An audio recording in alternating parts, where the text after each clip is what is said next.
we are so excited because we have Nadine Morency-Mohs with us today, and she is going to open our eyes about the real estate business and tell us what inspired her to launch her brokerage firm here in New York. So welcome, Nadine. Thank you. Thank you for having me. I look forward to it. Thank you.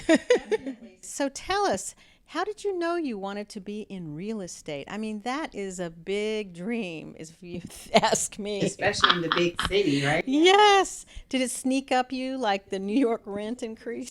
That's really funny. So I started real estate because I watched my father. My father is a real estate investor, and he started real estate, when he was about 20, in his early 20s.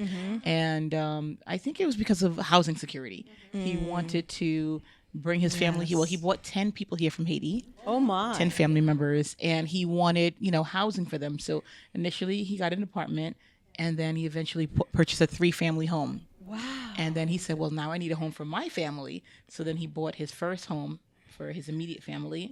And then he said, okay, now I need an investment property to help offset the costs. So watching him do this, that really inspired me. And that's I think that set the tone for real estate for me. But I was still a young child. But later on in life, growing up in an apartment in Brooklyn and seeing my father own a number of homes, I want to live in a home full time, not part time. Yes. And so that was actually the starting point. Yes. Wow, your father sounds like he's so brave. Did he have a mentor or someone who was helping him navigate all that? That's a good point. Actually, I think he just saw it. There were a number of attorneys that he reached out to. He was always doing research, and he saw what was happening around in different boroughs, and he just, kept an eye. He was visionary. I would definitely call him a visionary. But then for me, myself, I had different paths. And when I was having my first child, I'm like, oh my God, I'm bringing a child into this world. Right. I'm in healthcare. I love what I do, but I'm not making enough money. Yeah. And that's when I said, okay, what are my skill sets?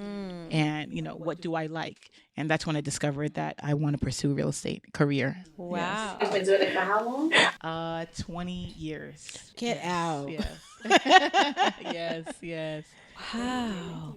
So what do you find difficult about managing real estate and your life at the same time? Yeah, it's definitely a balancing act.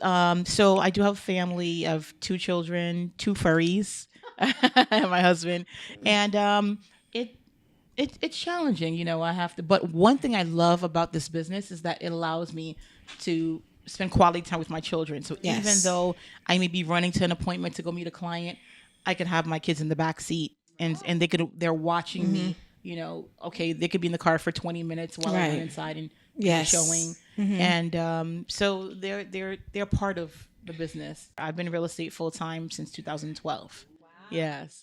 That's awesome. That's thank you, awesome. thank you. So what are some of the misconceptions about home buying? Because there's so many. I mean, I've seen people on podcasts saying that don't buy a house. It's a waste of your money, or it's too much money to invest to buy a house. What are some of your beliefs about, people buying houses or first-time home buyers who are interested in real estate? I mean, I know we're here in New York. It's very expensive here. So what are some suggestions or ideas that you may have? I always encourage everyone to become, not everyone wants to be a homeowner, but I always encourage homeownership. Yeah. Obviously, once you get in, once you start, that's, Barbara Corcoran said it best. You have a trading card. You literally have an opportunity to, in the future, move around or sell and take that equity and purchase something else, or refinance, do a cash out refinance and still own the asset and buy something else or buy a few other things. But you have the ability, because in this, not just this climate, but as we can see, real estate continuously goes up, right? No matter where you are. And, you want to be able to have the opportunity to utilize a trading card. Right. And if you're starting from scratch, that's kind of hard. Right. So imagine all of the people who invested in real estate 20 years ago, what that looks like for them now. Oh, right. Wow. So So, and then people who chose not to purchase real estate, that's a different ballgame, like you said. But the people who did decide to choose to invest in real estate, Cashing in. they're looking pretty. They're looking pretty. Yes, yes. So what suggestions would you give to someone who now it probably will be a first time home buyer? What should they start doing? Yeah. Definitely research. Education is number one. Find an organization, an individual who can mentor. People need that. I would not go into it head first. You Okay. have to. When I was purchasing my first home, I did a lot of research. I went to a lot of courses, and that's how I had the ability to learn a lot of things. And things are ever changing. So what was applicable a few years ago is not applicable now. Right. So it's good to get to know someone or an organization that is providing the education. And obviously, people are like, one of the big things that people are talking about now is the rates, the interest rates. The rates are so high. I want to wait till the rates go down. Right. And I posted something on my social media the other day. Okay, you're going to wait for the rates to go down, but when? Exactly. Right. And what are the prices going to look like when the rates go down, Yeah. if they go down? It's unknown. People are purchasing real estate in the 80s for 12, 13%. And it took about over 20 years for the rate to go down to 3 or 4%. So you're going to wait 20 years to, that Right. missed equity Right. just for the rate to go down. Right. It doesn't add up. We had a conversation, you talked about going outside, like outside of New York, Detroit. Yes. Can you speak on that? Like how does that look when you are purchasing outside? There are some people, you have to know what your preferences are. Some Right. people like to feel, touch, see. They want to be able to go to their property and touch a brick and mortar. Investing outside of your comfort zone and outside of where you're from. Again, research. So I do own property in Detroit. I love that market. I feel like it is the prime opportunity, especially for investors. I know a lot of people invest in Ohio as well. There's Wow. opportunities to buy single family homes for $5, $10, $20,000. Wow. They may need rehab. They may need, $50,000 worth of work, $60,000. But then you can literally either cash out and refinance. Your property would be worth at that time. It depends on where you purchase, maybe $200, $250. I mean, where are you going to find that in New York? Definitely building relationships in Detroit. I purchased my properties. My risk tolerance is different. I purchased my property sight unseen, but within reason because I did my research. Right. And I acquired my property in 2018. Right. And so now you're letting the equity build while you pay, and then when you have a certain amount of equity, that gives you the loan to refurbish. Is that what you're saying? Right. So I bought it cash.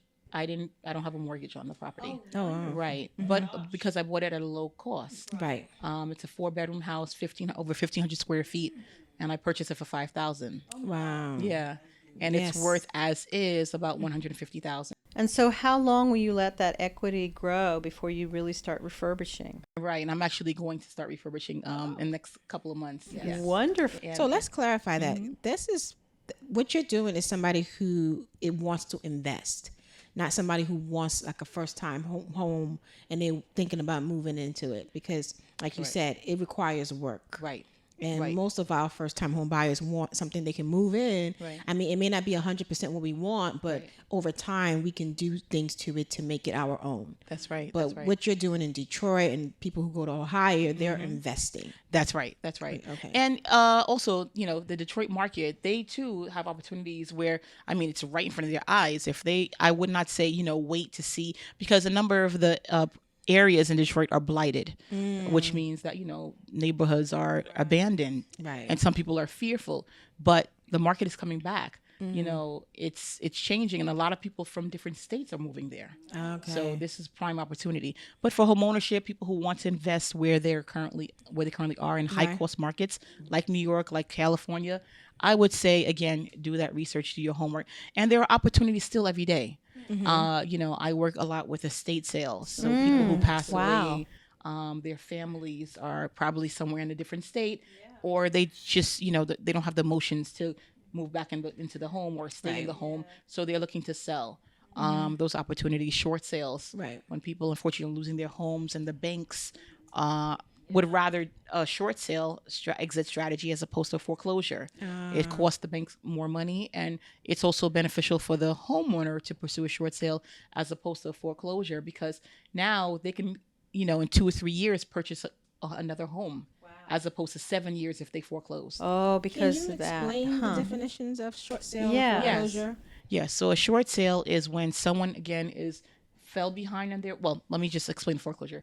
Foreclosure is when someone fell behind on their payments, 3 payments, and now that's when the bank starts a list pendants. It's called a pre-foreclosure. Oh, And the bank will tell the homeowner, like, notify the homeowner, listen, we're starting a legal action against you. the homeowner, and notify all the tenants who are living in the property. If it's an investment Oh, property, man. that's hard. Yeah. And fortunately, it depends on what side you're on. Right. For a homeowner in a judicial state such as New York, it can take years, many years for a foreclosure proceeding. Okay. I've sold homes. People have been living in their foreclosed homes for 9 years without I've paying. heard of that. Wow. Yes. Without paying. Yeah, this is a judicial state, so time is on a homeowner's side if they're in foreclosure. Exactly. I would not Okay. say the same for Florida. Okay. or Georgia. Okay.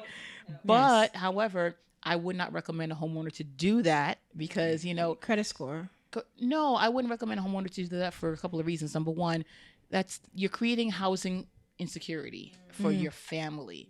I mean, if you're in foreclosure, there are many, many strategies. There are many things to do. Okay. And everybody has a different situation. So it Right. just depends on what your situation is. But I would say seek assistance. I would not wait till, and unfortunately, a lot of times people wait till their homes are about to go into the auction. Wow. And to now they're get running around looking for remedy. help, and you've already exhausted all that time. It's not good. But if obviously it takes time for you to process Yes. things, but I would say seek assistance from the right people, the right sources, because there are many people looking to take advantage. But that speaks to the point of to the first time home buyer who is looking for an opportunity. You might speak to someone who's in foreclosure who says, you know what, I know the foreseeable future, I'm not going to be able to maintain this mortgage. I do need someone to buy me out. And then here goes a first time home buyer who says, okay, I have the resources to do so. And now that can be a seamless transition. Oh, great. And that's considered a short sale. That's actually a regular sale. Oh, that If is. someone is in foreclosure. But a short sale is when someone, the homeowner decides that, okay, I know that I have to get out of the situation.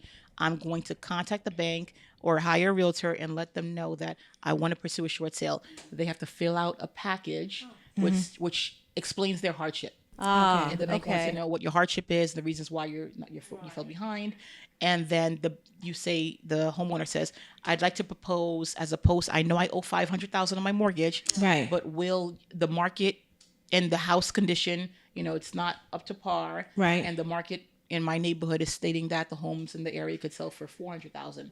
Are you willing to take $100,000 less than what I owe?" And if the bank and the investor agrees, a new homeowner can acquire that property for $400,000 as opposed to $500,000.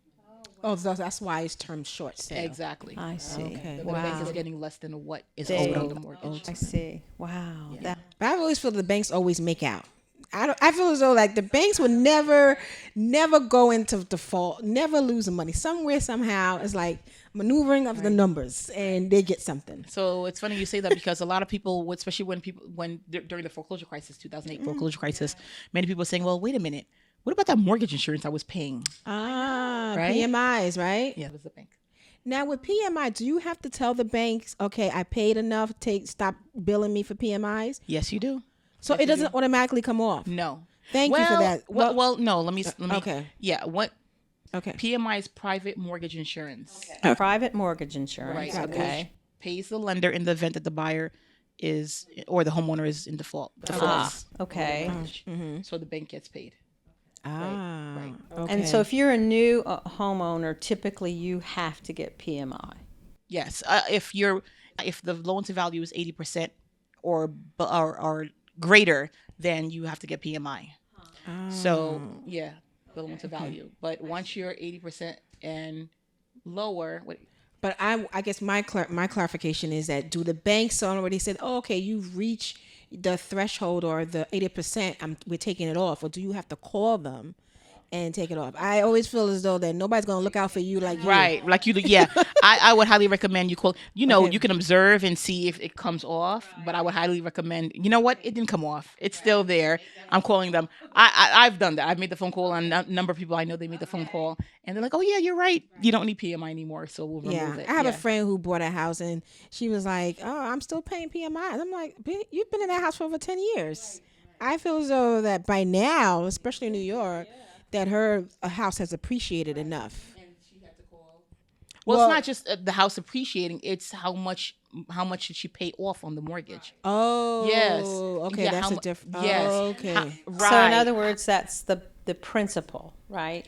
The principal and interest. So how much did Oh. you? So if she purchased the house for 500,000 Uh-huh. and she put down 3.5%, right? Just because it appreciated, just because her house is now worth $1 million, Right. it doesn't mean that it comes off. No. It's how Oh, much. If she only put 3.5% down, she doesn't have enough skin in the game. Yeah. So she has to now bring that loan to value down, okay. to 420 or below, see. and now her PMI will Come off. Oh, Wow. my bad. No, this is the expert right here. Don't listen to me. It's not This just is an that, expert. the appreciation. Okay. Yeah. All right. Got it. If she refinanced, then that's different. Why is that different?